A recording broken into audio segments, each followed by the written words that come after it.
Hello, my friends, and welcome to today's webinar. My name is Devin Sears. I'm joined by my friend and colleague, Chris Edwards. He is the Senior Director of our affiliate program and a big part of our marketing efforts here at Bluehost.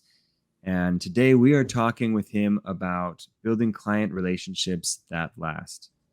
A lot of Bluehost customers are freelancers, business owners, designers, and developers that are often working with clients.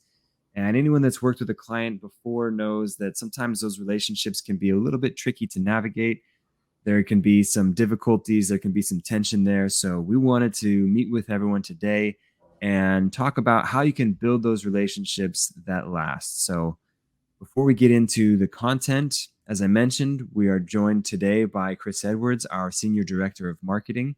He also has a background in running an agency, and so he's very familiar with building successful client relationships. I'm sure he'll get deeper into that. I am your host, Devin Sears. I'm the Senior Field Marketing Manager here at Bluehost, and I will be giving the introduction, and then I will be turning off my microphone and camera as Chris presents his content so we can focus on that. I'll be doing my best to respond to questions and chats that pop up as the presentation goes on. If there's a question that I don't know the answer to, or I think the group will benefit by hearing the answer to, I'll hold that to the end for a Q&A section. So we'll be asking questions at the end. So please don't hesitate to drop questions in the chat or the Q&A box. A little bit of housekeeping before we jump into everything. First, if you can hear us, tell us where you're tuning in from. We love to hear where you're joining from, and it also confirms that our audio is transmitting, so win-win for us. If you have questions, as I mentioned, find the Q&A tab and drop your questions in there. You can also ask in chat. I might move them over to the Q&A area just so that I can respond in thread, making the answers a little bit more clear to whoever asks the question. But yeah, ask questions and we'll do our best to answer them. One other housekeeping item that is always asked, we will be sending out a recording of this presentation today. So if you have to drop early or anything like that, don't worry, we will send out a recording for you so you can tune into it later. And if you're having any issues with audio or anything with today's presentation, the best thing to do is to leave and rejoin the webinar. If that doesn't work, you can drop a message in chat and I'll do my best to troubleshoot it. But oftentimes, turning it off and turning it back on resolves most of the issues. So without further ado, that is all the housekeeping items that I have. I will be rejoining towards the end for the Q&A section, but with nothing else on the agenda, let's just dive right into it. Chris, please give yourself a little bit more of an introduction and take it away. So great to be here today, Devin. So a little bit about where I come from. So we're going to be talking a little bit. We're going to be talking today about client relationships and how you build ones that will last. And so to kind of jump in first, this is an area that I have been a freelancer for many years. Probably last 15 years, I've been doing freelance website development. I ran my own agency. When at our peak, we had about 5 full-time employees at our agency for doing WordPress and WooCommerce development. Ran that for about 7 years prior to coming over here to work with Bluehost. So we've been ran that agency with my wife, and we had a lot of great clients, long-lasting relationships that we built with those clients, and want to come and share that today with everybody. So to dive in, what we'll be first covering is we'll talk about how we about understanding client relationships, and then effective communication strategies, establishing that trust and credibility with your clients. And then we'll jump a little bit more into project management and how to collaborate with your clients on these different projects, providing that exceptional client service, and then of course retaining and upselling to existing clients. So first, we'll jump into understanding client relationships. So the first thing I want to always say, the most important thing when running an agency is having a good relationship with your clients. This is first and foremost. You know, you want to treat your clients proper. So it kind of goes back to that golden rule: treat others the way you would like to be treated. Think of yourself, put yourself in their shoes. How would you like to be treated? Don't treat them like um, yeah, treat them with respect, even if you don't fully like them. Always when you're having those conversations with them, you want to put them up on a pedestal, and work with them. Even when you're going to have times you're going to get frustrated with a client, you're going to get frustrated with client requests. Don't let them see that. They should feel that they're the most important to you, no matter what their size. Um, and so we have clients of all different sizes. When we were in our agency, we had all the way up to enterprise level clients, multi-billion-dollar companies that we worked with, all the way down to the small mom and pop business that's running down the street. Even those who are just getting started and their revenue is under $5,000 a year. We worked with all of these different types of clients, and no matter who we were talking to, we always made them feel that they were extremely important to our business. Um, this is a great way. You never know when that small, just starting up out of someone's garage type of business. You never know when it's going to turn into the next big thing, and you want to keep that relationship there and grow with them. And then, of course, with any relationship, just like uh, any relationship you have, you want to always focus on compromise. You're going to run into a lot of times where you're going to not fully agree on something, and you're going to have to compromise. Both the client and yourself are going to have to compromise to make certain things move forward and happen. So I want to talk a little bit about overcoming a lot of the common challenges that we experienced um, running our agency. So first, the biggest challenge we ran across was not fully understanding how a business ran or what was their priorities. So the first thing you always want to do is when you bring on a new client, learn how they run their business and how their team works. Who's in charge? Who do you need to speak to? And what methods they need. For example, we worked with a couple uh, pharmaceutical companies, and there was a very stringent process they had to go through with the FDA for any changes made on the website. And so we could not just go in and make any changes, even if it was just a small text change because of a misspelling on the page. There's a whole process we had to go through, and if we didn't go through that, it could get the client in trouble with the FDA. So we had to make sure that we understood that entire process and how it worked, and then worked with that client to come up with how do we make changes when we find something. How do we run plugin updates even that may have changes on the front end of the page. We had all those conversations with them, and work to understand exactly how their business ran so that we could avoid some of those potential issues that could arise if we just made a change without running it through the proper channels. Also, setting clear processes up front and managing your expectations on both sides. So what we always like to do is we detail out to any of our clients. We worked with them to let them know what our process is, how we process things. For example, when you contact us and you have an ask, we made sure to make it clear that there's a 48-hour or 2 business day rule that we had for us to respond, not always to fix the issue, but just to respond, so that we could have time to go through, understand what's coming in. Now, most times we did it a lot quicker than that. We would do it same day, but we allowed ourselves up to 2 business days in case we were unavailable or extremely busy one day. We could get back to them, and we made sure that the clients understood that and understood what was coming from that side. We also made sure that we understood their expectations. So when they would send in something, we would know what was an emergency, what wasn't an emergency, any of those types of things. We made sure that we had that kind of mutual agreement of what those um, expectations are.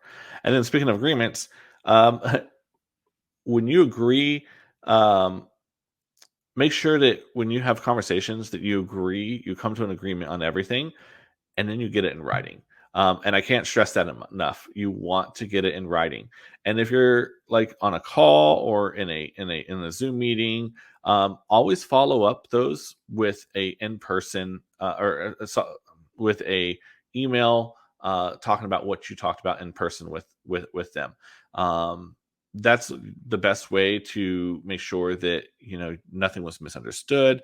You didn't run into any kind of issues on that side. It also allows them to come back and say, hold on, that's not fully what I said. And it allows you to make sure that you have those agreements in writing. Typically, when we make any kind of promises or we talk about anything on a call, we follow up with an email and I ask them to agree to what we talked about. I think that's the biggest one of the biggest keys to avoiding conflict with a client is making sure that everybody has been in agreement and that all the details are there. So I'll talk a little bit about the benefits of a long-term relationship. So the big one is new projects. So your client's going to continue to grow and become more successful in their business, and as they grow, there's a lot more things they're going to need. So as you build that relationship, they're going to continue to use you because it's easier to work with someone than go find someone new. So uh, there's a huge benefit to bringing on new projects. And then the other big one is obviously referrals. So not only are you going to be their trusted partner for them to use whenever they're building out a new project, but if anyone they know are building out a new project, they're going to refer them over to you. And send over that business. I will say with our agency, we were probably a good 60% of our business that came on was just referral business from our existing long term clients. And that's what when you build that solid relationship, that's what you're going to experience, and essentially that's free marketing. Minus the work you've done to keep that client on board, you're going to quickly grow your relation, or you're going to continue to grow your business without having to spend large amounts of marketing dollars just based off of those referrals. And then of course the trust. They're going to be the longer that when you have that long-term relationship, they really build up that trust that when there is something that does come up that may be a challenge between the two of you, the nice thing is there's that trust there, and they're gonna hear you out more when you say, hey, listen, just trust me, this is the best way we want to move at this. They will listen, they will understand, and you'll grow that trust over time. So let's talk about some effective communication strategies. So the first one I always like to say is consistent communication is key. Um, and this is something that we did not always do with our agency. The biggest thing that we found that really helped us build not only our relationship with our clients, but also add new business was setting up a weekly or a meeting cadence. It doesn't have to be weekly; it could be weekly, bi-weekly, monthly, quarterly. We looked at our different clients and their sizes. Our enterprise level clients, we set aside 30 minutes weekly just to have a conversation with them. Some of our smaller clients, we looked more at bi-weekly, monthly, and a couple of them even quarterly. But we made sure we're having those conversations. You'll have a lot of set it and forget it type of clients who come in, they set up a maintenance program or hosting with you or something along those lines. They pay their bill, they pay annually, and you don't really ever speak to them unless they need to change their credit card number. However, having those conversations, setting up that meeting cadence, you'll often find that you'll come up with new ideas together and generate new projects, and you'll generate a new business just by having those conversations. Also, it's just a great way to build up that trust in that relationship with that client. Learn what they're trying to do, what their goals are, how they're what their KPIs are they trending towards those, and can you help them get there? So setting up those meetings is creates that consistent communication ongoing with that client and helps build that relationship. Also, setting expectation on timing for responses. So we talked earlier about our 2-day business turnaround. Making sure that both you and the client know what that turnaround looks like, and what your working hours are. Right. So you may not respond to a basic request over the weekend or during the holidays or after hours. Setting that expectation so they are aware of when you will be responding, and make sure you stick to those. So if you set a two-day business turnaround, make sure that there's a way to make that happen, and make sure that you do work with them, um, and respond, even if it's just a response of, "Hey, I've seen your ticket. We're doing a little bit of research into this. I should have an answer by the end of the week for you." Make sure you at least respond back, and have that conversation with them. And then this is going to be a theme that you're going to hear me say in a lot of this, is over communicate. The biggest issues that that arise with our clients were when we were working on something that was a longer project, and we just didn't communicate back. We didn't let them know what we were doing. We just, they paid their bill, and we just kept doing the work that we needed to do. And this is, with part of having that weekly meeting cadence set up. We weren't having those conversations. We weren't letting the client know what we were working on, and then somebody else reached out to them, tried to sell them, tried to take the business from us, and they reached out and said, "Well, we don't even know. Are you all even doing anything on our site?" And we're like, "Oh yeah, we've done all this stuff. We've been working on your SEO program, and this is stuff we've been doing." And they're like, "Well, we had no idea, and we've already signed a contract with it with a new provider." So when you're having those conversations, it really helps to really go into details. This is what we're working on. This is what we're doing. This could even just be an email that you send out maybe monthly of, "Here's all the things that we worked on your site this month." Just keeping them informed of what's going on and what services you're providing them. Active listening. So this is a big one. We all get distracted. We all have our phones. We sit down, we look it down, and we start, even in a Zoom call, right? You could be over here working in a different screen. Clients recognize that, and they notice that, and it makes them feel less important. So when you're communicating with that client, make sure you're paying attention, take notes, ask lots of questions, right? So this will help with keeping things clear uh, with that client. Ask more questions than you need. If you have even a slight doubt, or you're unsure of something, ask them about it right away. It shows that you're listening. It shows that you're paying attention. And take notes. I often will even let the client know and say, "Oh, hold on, let me just take a quick note of that," so they don't think I'm chatting with somebody else over on the other side, but then understand why I'm looking away to type something down. Um, the other thing is, we have a lot of great tools. So, for example, Zoom, um, and Google Workspaces has it with their Google Meet. You can record your meetings, and if you're not using the subscription level that allows you to record, I highly recommend bumping up your plan levels on any of those software to the ability where you can record. It helps protect you when something does come up and you need to say, "No, that's something we agreed to." You have that recording, but it also will help you go backwards when you have a conversation. There's been many times I've had a conversation, not recorded it, and realized, "Oh, I didn't take good notes in this section. What did we talk about? What did we agree on there? What was the conversation we had around that?" Because they kind of circled around a few times. Be able to go back and listen to that recording is going to really help you, as well as help your client, because you can send the recordings over to your client as well. Understand what happened in that meeting. And then obviously following up each meeting with that recap email. So in that, we usually will include a link to the recording as well.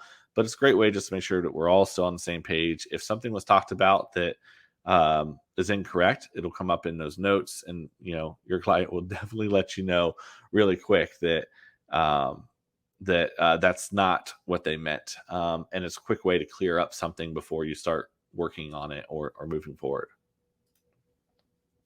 All right, so let's talk about trust and credibility and how we establish that. So, the one thing we found was image is everything. So, the first thing to build trust is, um, we made our agency look bigger than it was. So when we first started, it was just my wife and I running the agency, and we had um, two no, yeah, two contractors we worked with on a regular basis. So we asked those contractors if they wouldn't mind if we used their picture and put their picture as part of our team. We never, we never stated that they worked for us full time, but we also never stated they were contractors. We just kind of left that up there, but we showed that we have this team of four, and we put their qualifications and what they work on into our proposals and onto our site. And this allowed us, to look bigger and allow them to understand there's a lot more experience in the team than just the one person that they were talking with. So we even a solo freelancer can do this instead of just saying I'm Chris Edwards and I'm going to build you a website.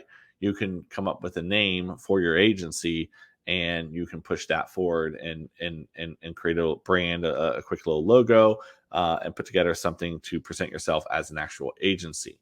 Also, whenever we're speaking with our clients, we'd like to use we or our team. You'll notice I keep saying it here as well. I keep saying we. Never use I. It implies that your entire team is working on things, and it builds that trust and makes your whole agency a lot more credible working with you. They're going to feel better about knowing that there's a team behind it. They know that if you get sick or something happens and you're out, that there's going to be others that can continue moving their project forward. And then the other thing I like to do is work with a designer to create some branded materials, create a brand kit, and use that across everything that you put out. So this could be coming up with colors. I mean, a great example is these slides here. So you have the Bluehost brand, Bluehost logos down the bottom. You've got the Bluehost blue everywhere in the slides, even the imagery. Everything is kind of put together to create and establish that brand. And it's used here, and you'll see it. Obviously, you go to the website, it matches the website. Any emails you're going to get are going to look the same as well. You want to do that with your agency. You want to create that brand that goes across everything. It shows that you're not some fly-by-night company, but that you really do put some time and effort into what you're creating. Often, our own websites and our own brand is the most neglected when you're running an agency. You can build some amazing websites, and then your website will always be the one that's never up to date or never looking great. But put a little bit of time, take some time, work with your design team or your designers to just create that kind of brand kit. And it does start from the beginning. So we talk about, making sure everything matches. The one thing we do is we created multiple page proposals. So we have a nice, whenever we don't just send an email saying this is what the project's going to cost you. Even for something very simple, even a maintenance package, we created a one sheet proposal, and we've created a in-depth proposal for larger projects. All of it we did in Canva, which is a pretty easy tool to build these out in. You can also use any of your other favorite design programs, and there are some great proposal tools out there you can use. We used to use what was the one called Proposify, I believe it was. I'm not sure if they're still around. I think they are, but we used to use that originally. And then there's a couple other tools out there as well that have things built in like e-sign capabilities and those.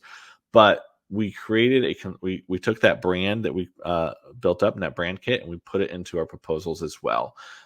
And that really, we noticed that helped our close rate on proposals and also helped establish that trust from the beginning, working with them rather than just sending a quick email saying, hey, this website's going to cost you $5,000 to build. Let me know if you're on board. It looked a lot better sending that full branded proposal out. And then another one is just being trustworthy, right? So there's ways to do this. So the big one is security. Clients want to know that their stuff is secure. So show your clients that you're keeping their security, you're keeping all of their information safe and secure. And so some of this could be included inside your proposal, talking about what your policies are, how you work with their credentials. But the other thing is I never send a client a password in plain text. I always use one of the one-time password systems. It does sometimes get a little hard because it expires it after they click the link, and sometimes they'll click the link and then come back and go, I didn't copy it. And so you may have to send it again. But I always make sure that we never send plain text anything over. If they need to update their credit card with us, we always tell them, do not send us your credit card by email. Some still will, which is amazes me to this day. But we we explain to them, we'll send you a secure credit card form for you to fill out. And then we also just preach security up and down, left and right with them. Um, if we see something that they're doing that might be unsecure, or we hear about, um, you know, in their industry that there's a massive amount of fraud coming through, we go ahead and we have that conversation with them. We make sure that they're aware of what's happening and all that. And then it also comes down to keeping their site secure. Make sure that you're keeping their if you're maintaining their site, keep your plugins up to date and let them know what you're doing to keep that site secure. Um, we'll even call out when a client sends us over their password for their domain register, and their password is password 123 or something very, very simple. We will often let them know, hey, you probably should update your password. That's not a very secure password. It helps build the trust in you that they know that you're looking out for them. We also do things like, we will never register their domain under our own account. We will always, if they need to register a domain, and they need help with it, we'll create an account for them and register it under their account, so that they feel they trust us. They know we're not going to try to take their business. We're not going to try and hold them hostage by holding onto their domain. We make sure that our clients always have full control of their site and their domains and anything along those lines, to help build that trust as well. Stick to your word. So, your basic, don't give them any surprise pricing. If you have any kind of fine print, in your contract, make sure you go over that with them. If you have a clause in your contract that states they have to stay a customer for 12 months or any of that type of stuff, make sure you're upfront and you don't try to hide that in the fine print from them, and have those conversations with them, ahead of time, before you sign them. And then the other one, and this is one of the reasons we have some, a lot of our clients have come back and told us that the reason they've stuck with us all this time, is we don't sell them what they don't need. So we sit down and we have these conversations with the client and say, they'll tell us, oh, I want this, or I want your highest level maintenance package. And we have one that's like, and I want your highest level. We did hosting, and they wanted our highest level hosting. And I was like, you'd be fine with our lower level hosting. You don't need that higher level for the type of traffic you have coming into your site.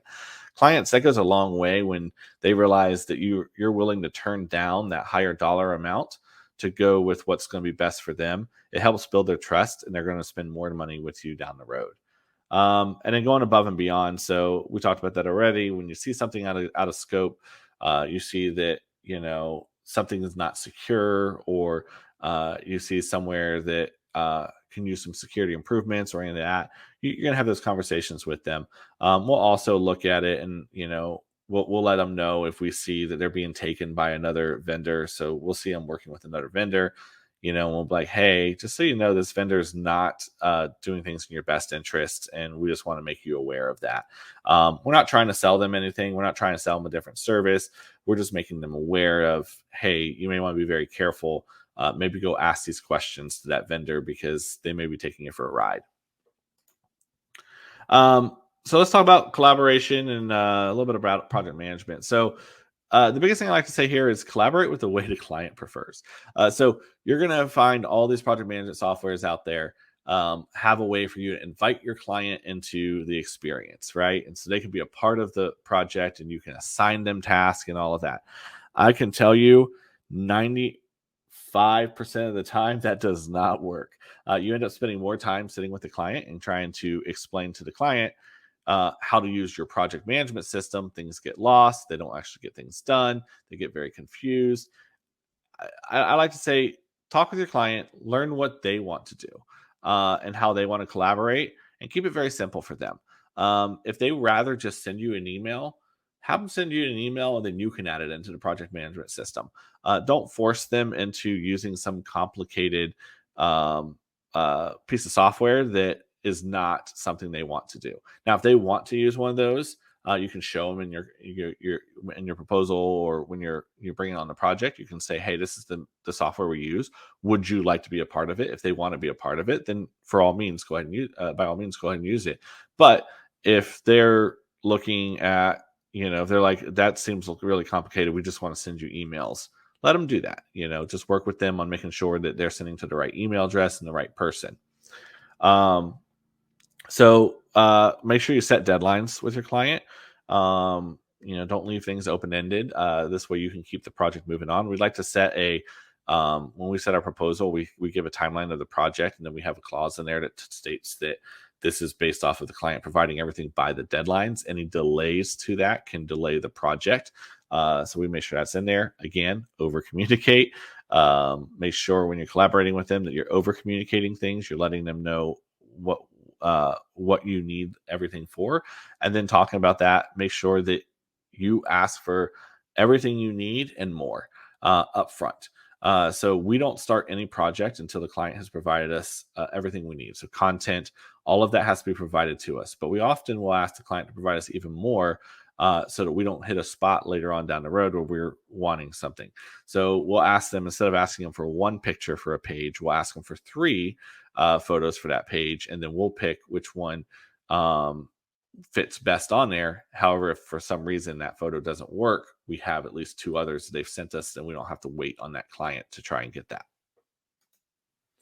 So with the project management, biggest one, obviously, stick to your deadlines. If you run into delays, and it will happen, you will have things that come up along the way. It's okay. Communicate it with your client.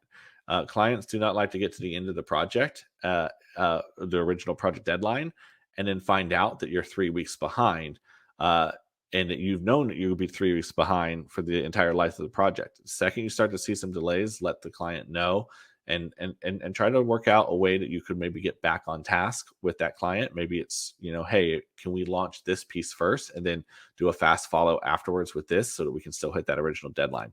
Most of the times the clients will work with you on that side. Establish milestones and check-ins. Again, this goes back to that, consistent communication, having that communication with them and making sure they're being kept up to date of what's going on. Stick to the scope. Make sure that make sure that project is staying on scope. It's okay to tell a client that this is out of scope. I know a lot of clients start to really push and say, oh, now that I see this, I was thinking I really wanted to do this instead because this looks really cool.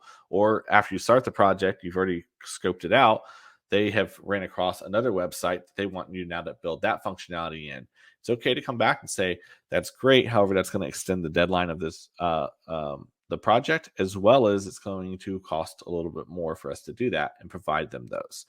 Never give away your services for free. If you start giving away things for free, the client's going to expect that going forward. And then obviously, the last one is use the software methods that works best for your team. So your team, what your team wants. Work with them and understand that if you use the software that works best, you're all going to stay on task. Communicating. This is my biggest one. I like to always call out. Identify who the key decision maker is, and do not let them tell you it's going to be a committee. You get this with a lot of nonprofits, churches, a lot of volunteer organizations will do this, where they'll say, well, we don't really have anyone in charge. We have a committee that we put together.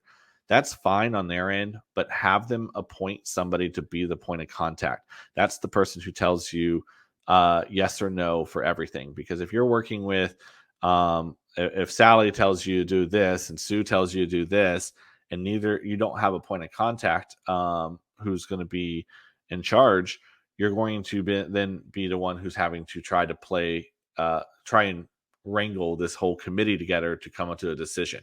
Have one point of contact, and that's their job to work with that committee or group to come forward with what needs to be done. And this even goes with businesses. You have different senior leadership in a business who might want to try to take control. Have one person be appointed and have someone wrangle that senior leadership together, get those decisions, and then come forward with, this is what we want. Same on your team. Establish one person to be the point of contact and put all the communication through them. You'll start to run into issues if they're reaching out to your developer and they're reaching out to your designer with 2 different things. you need one person to be, and that be your project manager. That's who they reach out to, and that's who's going to then divvy that work out to everybody else. If somebody on your team needs to communicate back with them, they need to either keep the project manager in the loop or send the question to the project manager and have that project manager reach out to the client to get an answer. And then pick one form of communication. This is a big one. I have one client right now, or had one client that had a taxi business. He would text me, he'd call me in the middle of the night, he would leave voicemails, he'd go on our website and use our contact form for some things, and then he would email other things. And they would just come in all these different channels, and it'd be all these different requests, and we would be trying to figure out. I'm not even sure which, like, we'd lose some of that conversation, and things would get lost in the way. So give them one way to contact and reach out to you. And we'll talk about that in just a minute of, one of the things that we do on that side. So talking about providing exceptional um,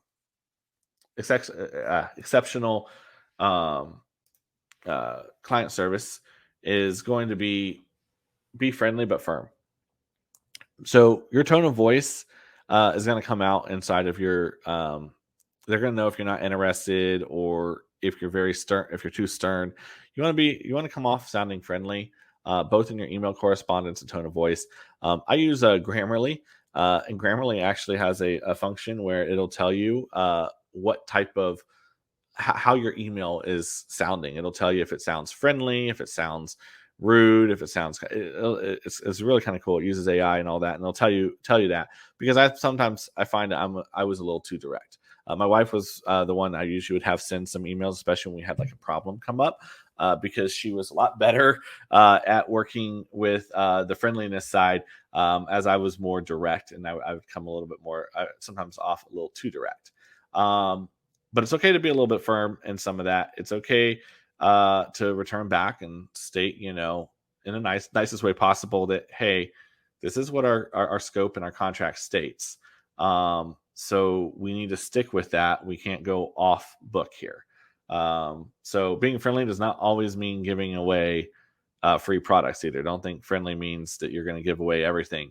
You can still be friendly, but still firm and say, hey, this is what the scope states. So understand different pain points and create some solutions. So what we like to do is first understand what our client is struggling with, and then we try to find a solution to how we fill that gap. If we can't fill that gap, we will work with our client to find somebody who can. So we had one client who brought on a whole bunch of sites that they wanted us to help them with, but one of those sites was Drupal, and they would lose that client if they didn't manage and maintain that Drupal site. We were a WordPress agency. We did not have any experience in Drupal. And instead of just telling a client we couldn't do it, what we did is we helped connect them with some of our, we knew folks that did Drupal, and we helped make that connection so they were able to outsource that to somebody else on that side. Creating a ticket system. So we talked earlier about one place for everything. What we did is we created this ticket system. There's a lot of different ones out there that you can create. There's Freshdesk, Zoho, a lot of different CRMs have them, but it allows one central location for the clients to reach out for support, and it even organizes all of the requests into one place. It allows you to assign them to other people on your team. It allows you to put due dates. And the other great thing is you can manage your replies and see the history of the previous request. So we use that to sometimes anticipate. So every year they're going to ask us to change the copyright date on their website, or every year they need this updated or that updated. We can go back in the history and start to see that pattern, and then we then take it one step further as we start to approach and say it's every single December. We approach and say, hey, just letting you know, we know that every year you have us change copyright on your page. We're going to go ahead and take care of that for you. On January 1st, we're going to switch that over to 2024, or even going to the level of saying, hey, we wrote a script that will automatically change that date for you. So just going that above and beyond by using that ticket system is great. And the ticket system also allows you to keep everything just in that one place, easy for you to go back and know that, hey, we never answered this one request. So then retaining and upselling to existing clients. So you want to create some additional services to support these clients. Creating a one-off product is not going to be profitable, but you rather create a recurring revenue stream. So obviously, recurring revenue is going to create that nice stable stream of revenue for you. It's going to allow you to be able to take some time off and not always be hustling for that new uh, project. Also, it keeps your client actively working with you and talking with you. So this is when you have one-off client, you build a website. Um, 4 years later, they need something. They're going to be in their head, or someone asks, "Hey, I want to build a website." They're going to be going, "Oh yeah, I worked with this website firm. Oh, I can't remember their name. I'll have to go try and find them in my emails or something to build our site." Versus if you're actively working with you, they're going to know who you are and be right off the bat and go, "Oh yeah. I work with Chris over at ABC Agency, and they do an amazing job on our site, and we still use them today." So creating that ongoing relationship helps as well. And also gives you additional opportunities to upsell to your clients. So with that, you can continue looking for new services, or let's say you launch a new service, you can then reach out to that current client and say, "Hey, we just launched this new service. I think it'd be a benefit to you." Some great examples: monthly maintenance, support, SEO marketing services. You can even help manage their hosting environment. A lot of them may want some help with that. There's a lot of different pieces that you can add to services you can add to help them with their digital marketing and website business. Um, so social proof. Let's talk about that real quick. Client testimonials and referrals. Um, you want to make sure you ask your clients for testimonials that you can include in both your proposals and on your website. Often I reach out to them. I will ask them if they're willing to provide a testimonial. Some of them will send you something, and what I do is I will modify it because sometimes they'll send you this massive 4-page document. It's a testimonial, and you'll go ahead and kind of cut it down. And other times they'll send you a one sentence. ABC Agency is amazing to work with, and that's it. And so you might want to go and kind of add a little bit more to that to fill that content out, and then send it back over for approval to them. And then also, when you're looking to scale your business, your best source is just to reach out to a lot of your clients and ask if they know anybody who's looking for the services you offer. And oftentimes they'll send referrals your way. Some will send them for free. You can also even build out a referral program and offer and say, "Hey, send us a referral, and we'll give you 10% of that sale," and offer kind of a bounty for that referral. So yeah, building that up will help scale your business and allow you to leverage that relationship with them. So I think we're still on time. Brings us to Q&A. Devin, I will hand it back over to you. All right, awesome. Thank you. That was incredible. Very informative. Great guidance there. We do have a handful of questions that I wanted to throw at you, so let's just jump right into it. First question is, can you recommend some specific tools or plugins for effective project management, specifically with WordPress? Yeah, so there's a lot of different tools out there. Like I said, project management systems are all over the place. But the one that we found that we liked was Zoho has a great suite of tools. It allowed us to handle the revenue side, so we were able to use their subscriptions and books to handle the financial side. And then they have their desk integration, so we were able to use that. And then they have an amazing project management tool.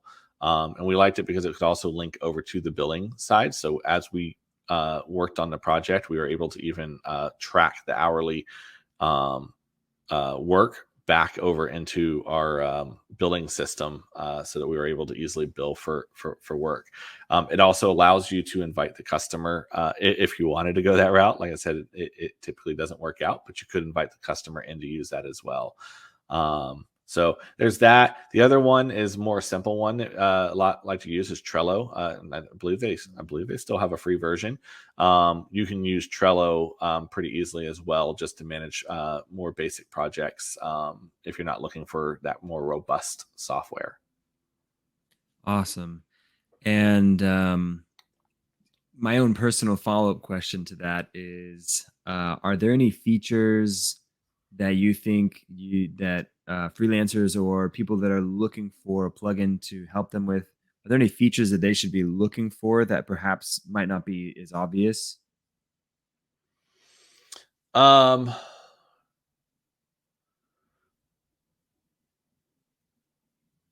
I think it really comes down to features that will help keep you on track. So I think with a lot of project management software, I like that when you can easily assign to people outside your organization. I think that's, because sometimes I'll bring in somebody to help build one little piece. And so I don't want to have to pay for a license to bring them in. So looking for that ability to just be able to bring one person on for one piece and not have to pay a full license for them. I like to look for that kind of type of ability inside of a system. I don't know if that answers your question. Yeah, yeah, yeah. I think it does. Awesome. Moving on to the next question from the audience. How do you handle situations where clients frequently change their project requirements? The dreaded scope creep. That's where it comes out to having a really detailed scope. So we make sure that we put that extra time in building out the scope in the proposal. Make sure you detail everything in there. Having a great contract is another piece. Make sure you've had a contract that's ironclad. There's some services out there that will even help you build those contracts out. But having that ironclad contract, and make sure you put everything in the scope. I like to sometimes I get told my scopes are a little too detailed and they have too much in there. But I make sure that everything is listed out so that when that client comes back, we can say, hey, that's out of scope. And typically it's not a we won't do it, it's a we can do that. That be an additional piece. It's going to change the project timeline a little bit, and then we'll do an addendum to the scope with a different price point. But I also really stress, don't give it away for free. I learned this from somebody many years ago at a WordCamp, and he said, uh, you never he's like, you never change the price without changing the scope. So if they want a lower price, you pull things out of the scope. If they want to add things to the scope, you change the price. You should never add things to the scope without changing the price, or change the price without removing things from the scope. Always make sure that that price lines up with your scope and that everything's in there. And just you go back to that and you just be as friendly as possible about it. And then there are some times that you do have to get a little more stern and say, unfortunately, we're just not going to be able to do that. Yeah, the triangle comes to mind where it's like quality, time, and money, right? Where Yep. it's like you can pick any two is I think is how the saying goes, but I think it's still relevant when creating that scope, where it's like, hey, I have a quality as a freelancer that I would like to uphold. So that means we're not going to give up any quality. So that means we either need to push out the timeline or increase money, and sometimes or often both. So Yep. Yep. yeah. Yep. Okay. Next question. Can you share some tips for managing client expectations, especially when it comes to timelines? Um, yeah. So I think the biggest one's sticking to that timeline, right? So with clients, again, it goes back to how we write our scope. Um, Most of our slowdowns that we experience is usually due to a client missing an approval deadline. So this is where I go back to saying you want to make sure you give your client deadlines.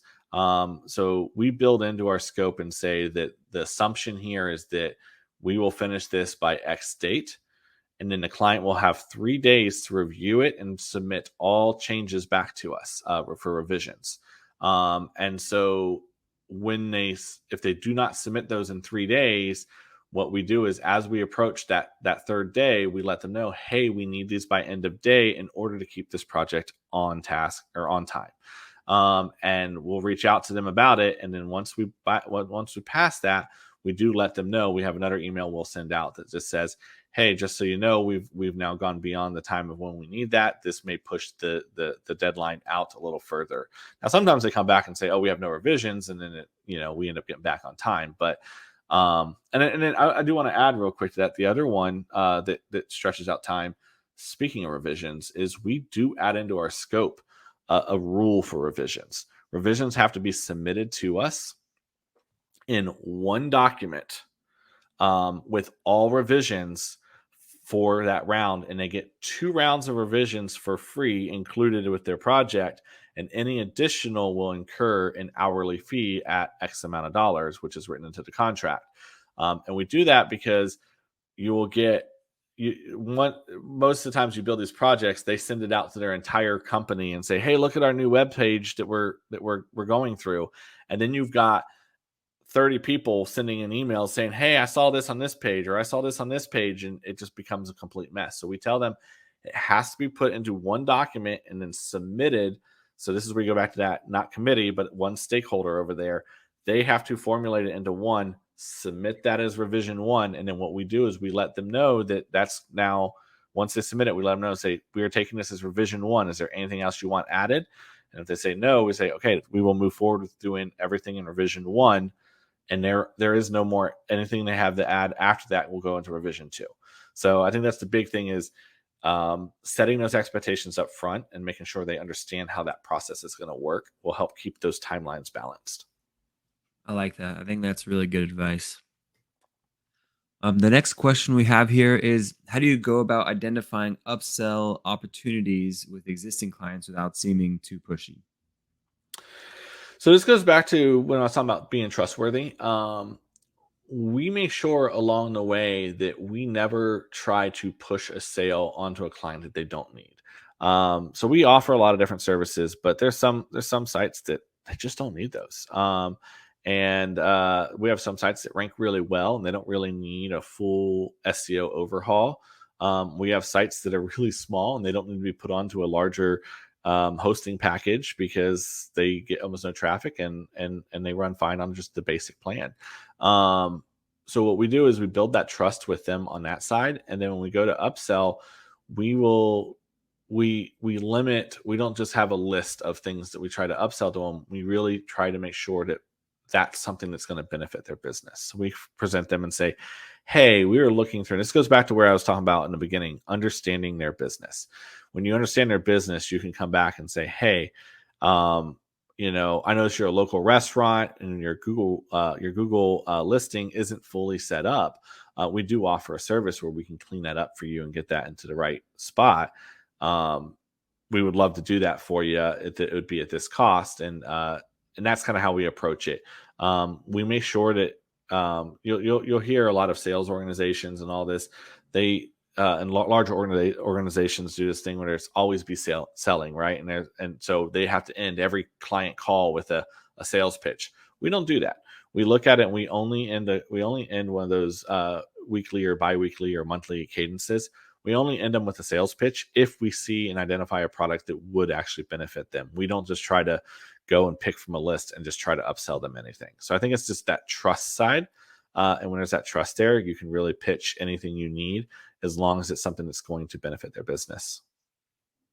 Yeah, I really like that, and I think you hit on it really well. But it's that trust and also the knowledge of their business. Being able to identify, and they're coming to you because of your experience and your expertise. So they might not be familiar with the need for SEO services or something like that. They might not be familiar with that. So I think knowing their business, understanding, hey, here's some of the benefits that you might get. I'm happy to incorporate that into the work that we're doing, and that'll cost a fee, but these are the benefits that you'll get with it. I think knowing their business and knowing how you're going to help them have a successful brand online is super helpful. Yep, totally. Next question. Could you elaborate on the best practices for providing ongoing support and maintenance for WordPress websites? What all goes into that? Maintenance seems like a fairly ambiguous term. Yeah, so with WordPress, you have plugin updates that are happening all the time, right? So keeping those plugins up to date keeps the site secure. There's a lot of security vulnerabilities that come out. Keeping their WordPress site updated. Our maintenance programs also include us managing their hosting. So hosting while obviously here at Bluehost, we make hosting as easy as possible for anyone to use. You still have some clients who just really don't want that responsibility. They want someone else to kind of help manage that account and keep that account active, make sure that the domains are hooked up right and everything's set up right and the SSLs are all hooked up right. And so offering that as part of the maintenance package. So typically we have a basic maintenance package, which is just those basic updates. And then with those, what we do is we offer a discounted hourly rate.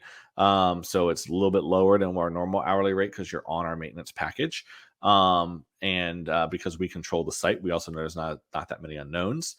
So we build that in as like our basic program, and then we had our higher end programs. They were, they include maybe an hour of any type of changes to the site, or 2 hours, or packaging those types of things in, as well as other plugins. So there's a lot of plugins that exist that you might have a developer's license for, that we offered as part of that. So we would include this plugin or that plugin as part of our maintenance program and managing of those. And then we also would squeeze in some of our other digital media services, so like some basic SEO services, some of that type of stuff is in those higher packages. But you can create different packages along the way. And it really comes down to identifying what they may need. Most of our clients were on our basic level, that just kind of include us managing your hosting and taking care of those updates, and making sure your site's secure, handling password resets, those types of things.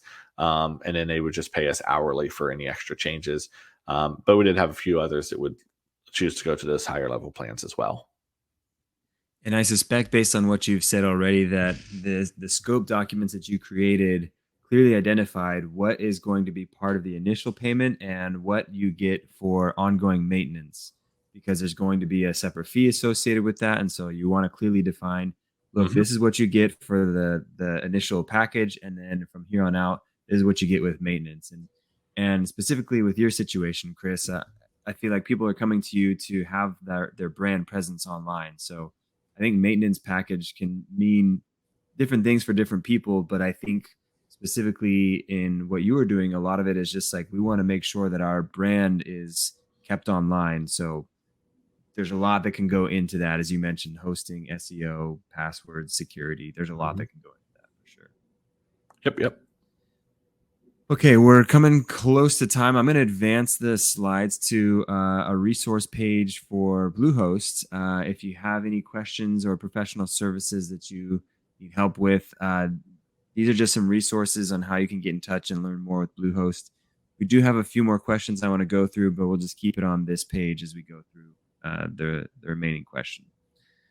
Next question we have here is, what strategies can you suggest for dealing with difficult clients or resolving conflicts in client relationships? Um, yeah, so I'm going to tell you something that, everyone's kind of grown up with this whole, it used to be I think it came from like the 70s or something, but the customer's always right. Um, it's not true. So I think it's more not about the customer being right. It's about how you treat that customer. So when a conflict arises, it's that kill 'em with kindness. So you've got to still make sure you stay in your scope. Don't give away the farm. Um, but when a conflict does arise, you do need to try to work through it, and that's where that compromise comes in, right? You're gonna have to compromise on a few things. You're gonna have to talk through what the issue is. Try to get to the root and understand what they're trying to solve. They may be asking for one thing, but there may be a better way to solve it, and see how you can get there. There are going to be times though when you do deal with difficult clients. And there's a book on Amazon called, I think it's called Friendly Monsters, that kind of talks about how to deal with problem clients. And it's a great book to read. It's a pretty short book, but it really kind of dives into sometimes you do actually have to just let a client go as well. And don't be afraid to do that. Don't keep a client on that's going to use up all your resources and cause some issues. If that client is becoming extremely difficult to work with, and you've tried everything you can with them, you may have to make that decision to, unfortunately, part ways with them. And don't get vindictive. Don't do anything crazy. Just go in and just say, unfortunately, I don't think we're going to be able to continue doing business together. Give them maybe some referrals if you want.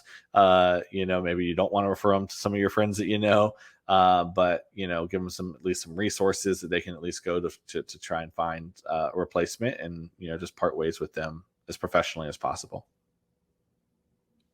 Yeah, I think that's great, and I have read the book you're referring to, and I think it's really good at talking about how to manage those different difficult clients. And again, I know I keep coming back to the work agreement or the scope that both parties agreed to, but I suspect that turns into gold when you start having Yeah. difficulties with clients. And I suspect that you also try to incorporate, hey, when can we change this scope and what is involved with that?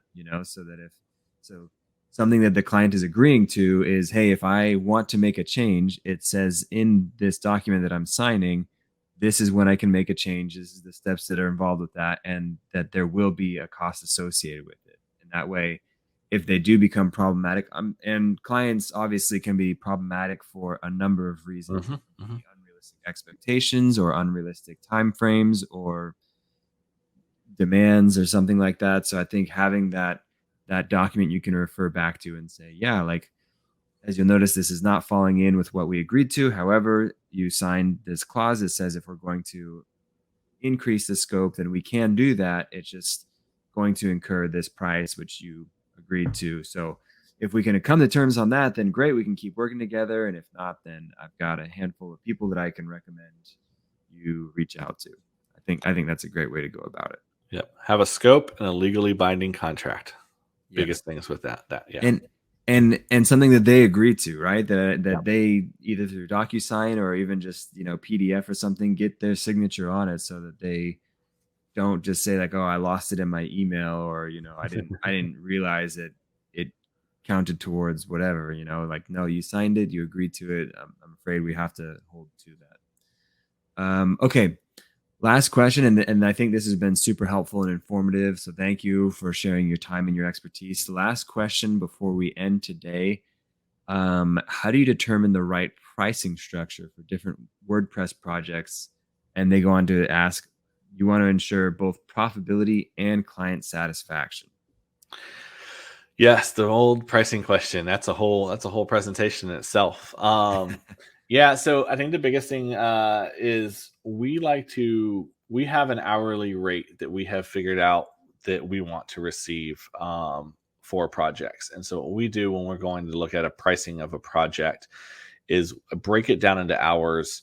I look at all the conversations I've already had with that client to understand, how that client is going to be to work with. Are they going to be, a little bit more difficult, and we need to add a little bit of extra hours onto there. I always like to overestimate on that side, but we do flat pricing for the project.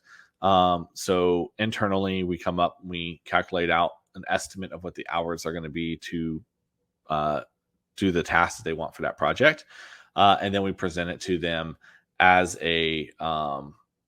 as just a block. And what we do is we have them pay. We always do a 50% up front, and then we do a 25% at the time of. We do 25% when it comes time to for revisions, and then we do a final 25%, which is when we release the password. We never give the client, I will say this, we never give the client the access to the site and the files for the site until they have paid all 100%. That way they can't just log into their admin and try to just clone the whole site and take all the work. But yeah, so we do a flat price for the projects, and then we do an hourly for any additional work at our hourly rate that we that we do agree to in the contract. Yeah, I think that's a good way to go about it. And as you mentioned, we could do a whole webinar on pricing models for freelancers and small businesses. And on that note, I know we're wrapping up here, but everyone in the audience, if there is a webinar topic that you would like to see us cover, or if there's anything that we talked about today that you'd like to see expanded on in a future webinar, please don't hesitate to drop that in the comments. We want to make sure that these are educational and that these are useful to everyone that tuned in today. So please don't hesitate to drop notes in the comments on what you'd like to see in the future. But just in closing, I just wanted to kind of build on what you were saying, Chris, where um, I think there's a lot of different ways you can come up with a pricing model. I think doing some research and looking at what competitors are doing makes a lot of sense to see, like, okay, am I above the average? Am I below the average? And if I am on either side of that, can I kind of justify why I'm there? You know, you might intentionally price yourself below the average if you're just getting started, just to start building that clientele and start building your portfolio that you can put on your website. And if you're above, then maybe it's because you have years of experience, or maybe it's because you build in your management, or you do something extra that you feel like deserves that. But I think there's a bunch of different ways you can go about pricing all of that. So I think that brings us to the end today. Again, Chris, I appreciate you stopping by and sharing your expertise and your experience with us. I think it's very helpful. I think this is great, and I hope that people learned a lot today. So thank you for stopping by. Thank you to everyone that joined and attended. We will be sending out the recording, as I mentioned before. We'll be sending that out in the next 24 to 48 hours. So if you missed anything, or if you want to go back and view it, then you should have that recording in your inbox in the next 24 to 48 hours. So thank you all for tuning in. And Chris, one last time, thank you so much for joining us. Thank you. Bye, everyone.